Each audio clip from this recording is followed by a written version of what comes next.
Percebi o erro no ar antes de perceber a ausência, como se a rua, acostumada a me contar segredos com o farfalhar de sacolas e o ronco de ônibus velhos, tivesse se calado de propósito para me avisar que algo estava fora do lugar. Eram quase 4 da tarde e o céu do fim de tarde derramava um tom de abóbora por cima dos telhados, aquele momento em que as sombras ficam compridas e parecem dedos tentando tocar o que não alcançam. Eu, Lina, 8 anos, pés descalços e um mapa invisível da cidade gravado na sola, observava do outro lado do muro a mansão do homem de cabelos grisalhos e passos lentos. Aquele que, sem perguntar nada e sem me olhar direto, deixava maçãs luzidias num banco de mármore, pãezinhos embrulhados em guardanapo de linho e, às vezes, um bilhete curto, para a menina que sabe esperar. Ele me via. Não do jeito que os outros viam, com pena ou desconfiança, mas como se eu existisse de verdade. E naquele dia, a ausência dele parecia um buraco cavado no mundo. Esperei 10 minutos, depois 20.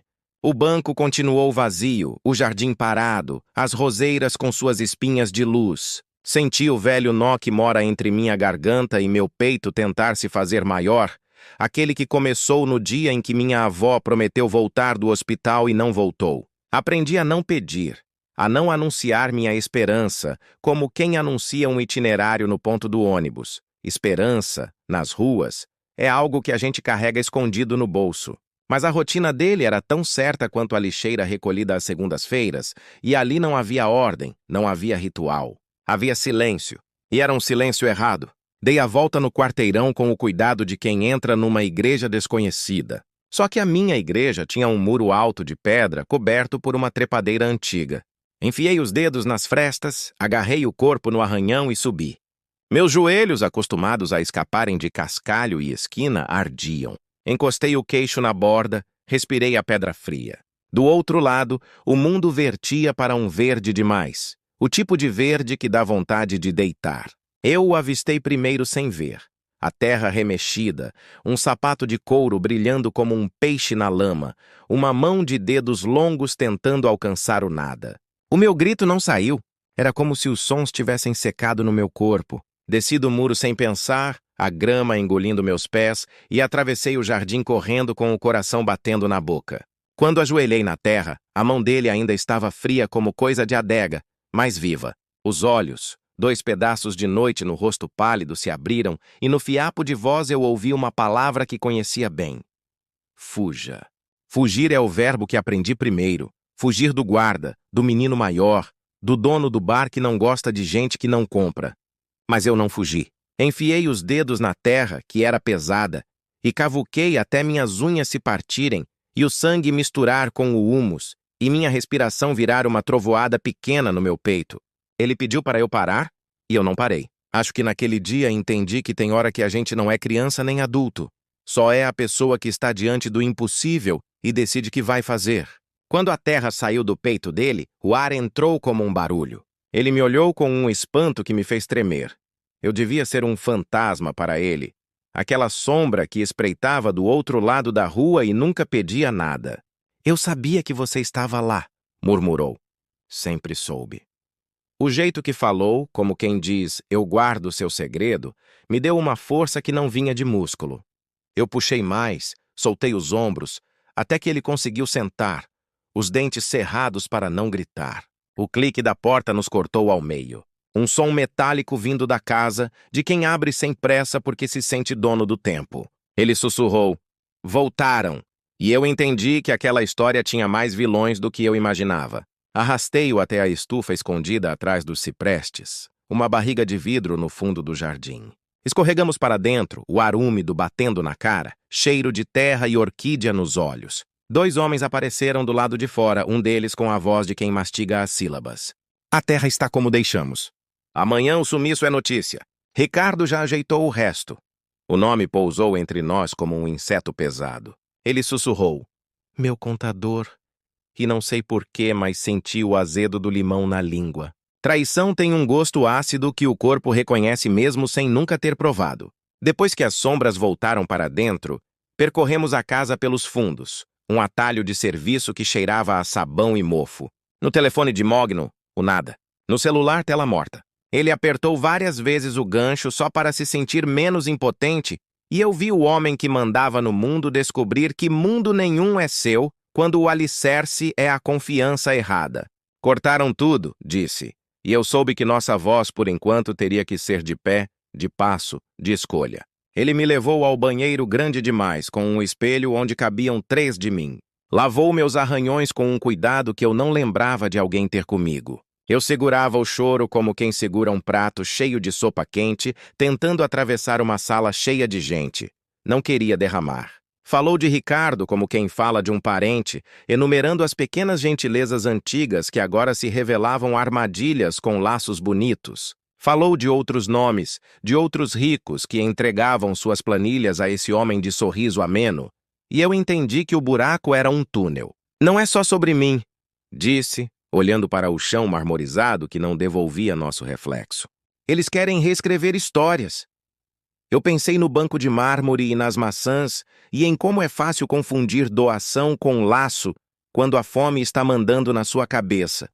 O barulho do carro na frente selou as próximas horas. Ele me puxou pela mão até a biblioteca e abriu um pedaço do passado. Uma estante que escondia uma passagem estreita com cheiro de pó velho. Espremidos na escuridão, ouvimos passos, quadros tocando o chão, risos que soavam como metal. Um deles falou de mim como se eu fosse uma nota de rodapé. A menina de rua vai servir. Não chorei. Guardei a frase numa caixa interna junto com as outras que decidi que não vão me definir. Quando o silêncio voltou e o carro partiu, saímos pelos fundos e alcançamos um beco com a pressa de quem recupera o ar depois do mergulho. Ele cambaleou. Eu o segurei pelo cotovelo. Senti pela primeira vez o peso real de um adulto que não era meu inimigo. Conheço um lugar, disse, e caminhei guiando os passos dele pelo labirinto de ruas onde eu era mais do que invisível. Eu era dona. Meu lugar era um teatro abandonado com uma janela quebrada que servia de porta e cortinas de veludo virando coberta. Ali a cidade fazia menos barulho, e os fantasmas tinham educação. Passavam sem esbarrar. Deitei-o nas cortinas com cheiro de pó doce, vigiei o peito subir e descer, ouvi a tosse começar a querer morar dentro dele. Quando amanheceu, a luz entrava em faixas e eu me dei conta de que precisava fazer o que as pessoas grandes chamam de coisa certa. Fomos à delegacia. Do balcão veio um olhar entediado de quem já decidiu seu lugar na história dos outros. Investigação por fraude, disse o policial como se lesse uma receita e mirou em mim com aquele tiro mudo que é a desconfiança. Não sei explicar, mas reconheci de imediato. Ricardo tinha amigos com farda.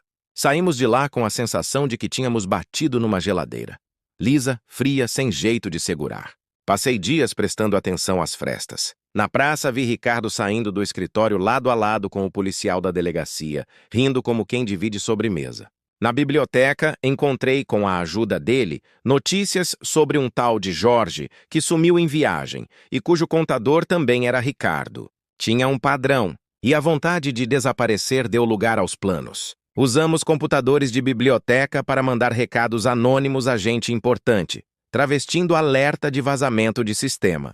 Ele escolhia as palavras como quem escolhe bisturi. Eu olhava as entradas e saídas, memorizava turnos de seguranças, descobria pontos mortos das câmeras. Vi que o prédio do escritório tinha um fundo por onde passavam carrinhos de limpeza e que o hábito de fumar da moça da noite deixava a porta entreaberta poucos segundos como um piscar de olho.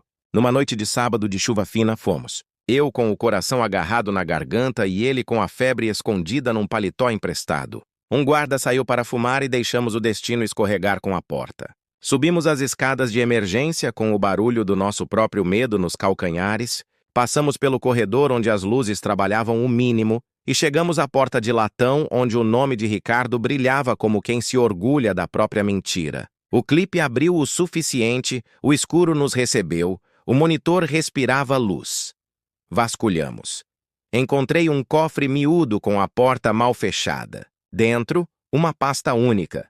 Fotos minhas em diversos cantos, do banco da praça ao vidro quebrado do teatro, até uma imagem sob a ponte que alguém só poderia ter feito se jogasse a alma no travesseiro da covardia.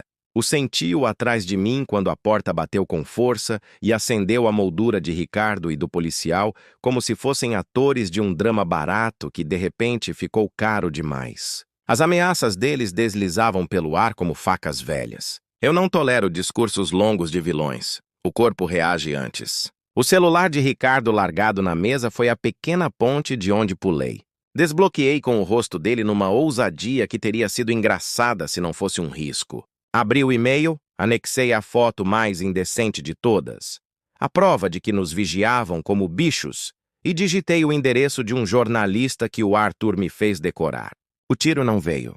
Veio uma tosse de Arthur, um tropeço de Ricardo, uma hesitação do policial que não quis atirar em criança. Apertei enviar no segundo em que os acontecimentos se amontoavam e, antes que eu me perguntasse se aquilo bastaria, a sala se encheu de gente de colete que tratou nossas existências com um respeito que era extra